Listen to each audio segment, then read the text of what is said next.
Africans and African children, we should now not blaming other things for our failures. You know, we are wasting taxpayers' money on useless things. There is something that we call sanctions, that each and every African president is crying with sanctions. We have sanctions that are underdeveloping us, that are making us not develop, that are a barrier to our success.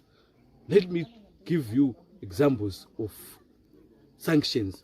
And we are being denied access to borrow money. We are being denied access to information. Then I come then to you, I ask you, whose money do you want to borrow? Whose money? Whose information do you want to use? So if you are on this one on sanctions, let me tell this to every African SADC leader. You met recently on this one. There is nothing that is called sanctions. If it is Donald Trump, that president of America, who is adding sanctions to Zimbabwe, let him add more, so that we as children, we can start thinking for ourselves. And we can think for ourselves, but it's just the fact that we have some people who are misleading us. And we are wasting a lot of money. You know, there is recently, last year in December, was written an eloquent speech by the president of Zimbabwe on demanding reparations from Britain. But not even months later, this year, he paid compensation to the British people. For what? The compensation was because Robert Gabriel Mugabe took land from the white people. And whose land did they take? Is this land they have, did they take it from us with money? So we are wasting, as children are dying here in villages. We have nothing, no water, no sanitation. People are dying of poverty, but we are busy paying compensation for us to have, for the British to remove sanctions for Zimbabwe. So stop misleading us, please, the current crop of leaders, whether from the member of parliament right up to the presidents. So stop misleading us. And you are wasting our money. You know, I was listening on TikTok comments whatsoever on that project that has just been finished, building roads, and the Trabablas one that we are always saying, hey, we are now like Europe. Why do you have to be like Europe? Development is not about building skyscrapers, building roads. Development is developing people.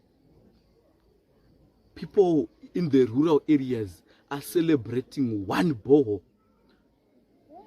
and we are building an 88 million interchange just at Mbudzi. Not even a 10-kilometer radius thing, just to reduce trafficking. If we are to reduce those things, we would have built an industries with that 88 million. We had invested that 88 million in different districts so that we can have a company in Mwenezi, we can have a company in Mbire district there.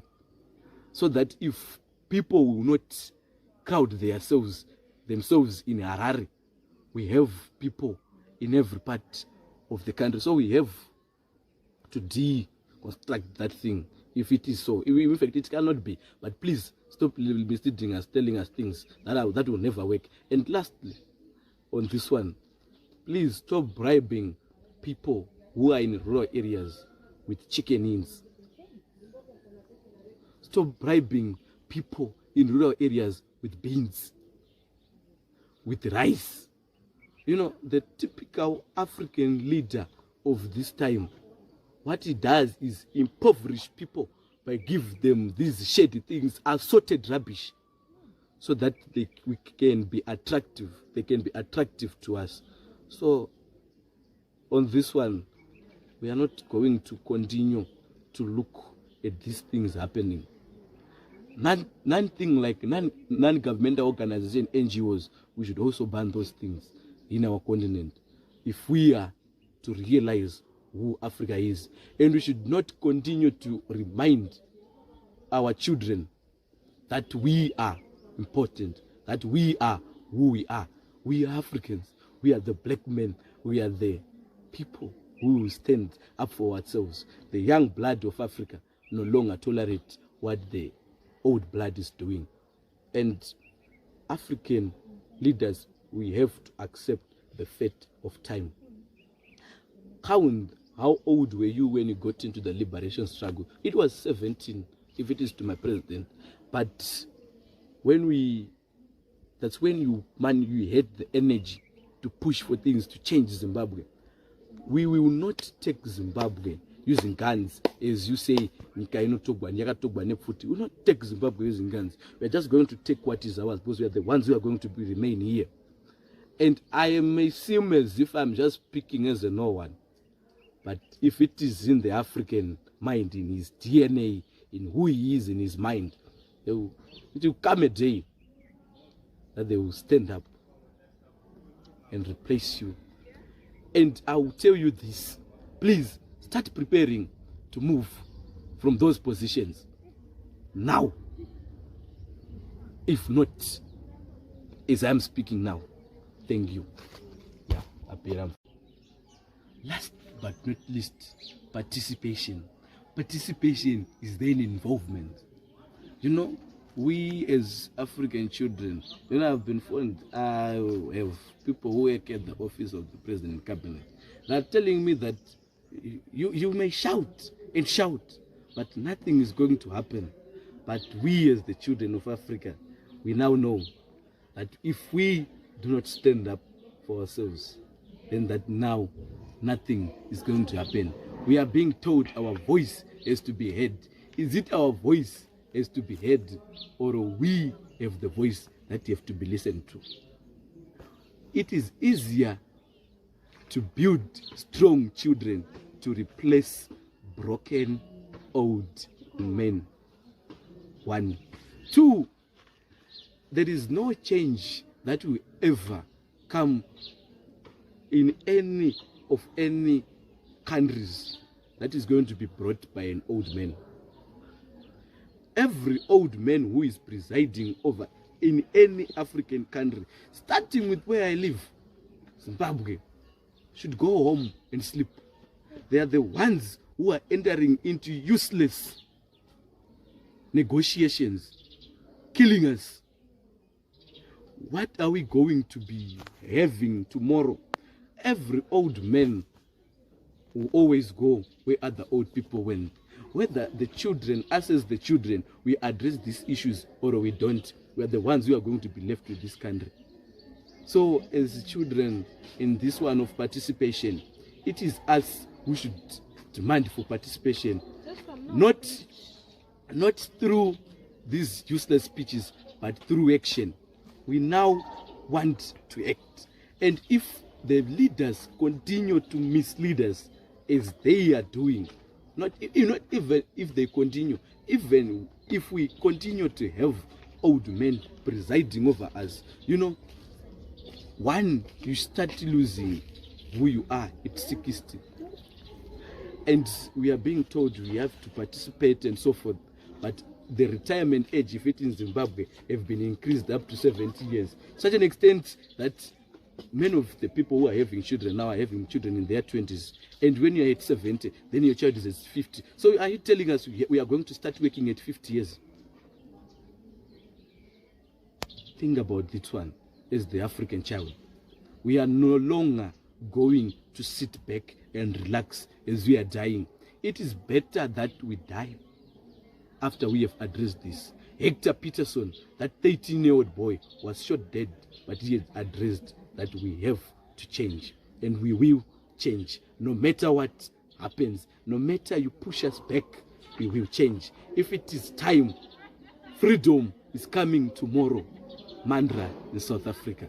We are to take it in here.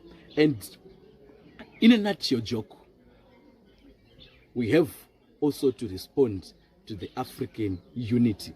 We can no longer live in a divided Africa that has got what we are so-called 54 countries. These are not countries that we are living in. The hunting grounds for the colonizers. We can no longer live in those things. That we have some people who were just left to see how then we are doing in the hunting ground. That's who we are so-called presidents. One. So Africa should then be united when we are going to have one army, one foreign currency, one president, one education system, then the renaissance of the Africa, regeneration of the African child. Then we can be masters of our own destiny, not other people being masters of our destiny. And with those few words, I thank you. Don't do what I want to do, but if you do it better for the future of our children. And the reason why we do this is not for us. Gregory Isaacs, if not Bob Marley, singing that song. Africa unite, because our children are coming. And we are not going to sit back and relax as our parents did. We are going to stand up. And the leaders, I will be so fond to this one. The leaders, the old leaders who are misleading us in Africa, we are to replace you no matter what. Akusisina shatinonzwa, everyone who stands up for the African child, if you are not jailed, you are killed. No more that one. We are going to stand up for ourselves, because we are the ones who are going to be left with this one. Don't tell me I'm too young. Chaka was 16 years when he started dominating Africa. If it is you who are so-called Christians, if it is not Jeremiah, he was 8 years when he was a king. So no one is too young. It is the young blood that can change. And history has proven it, that it is the young people who will change. And the young people in every part of Africa now know. And we are in support of my brother, not my so-called president, my brother Ibrahim Traore. We are to stand with you. Those fears, I thank you. As I have said, don't do what I want to do.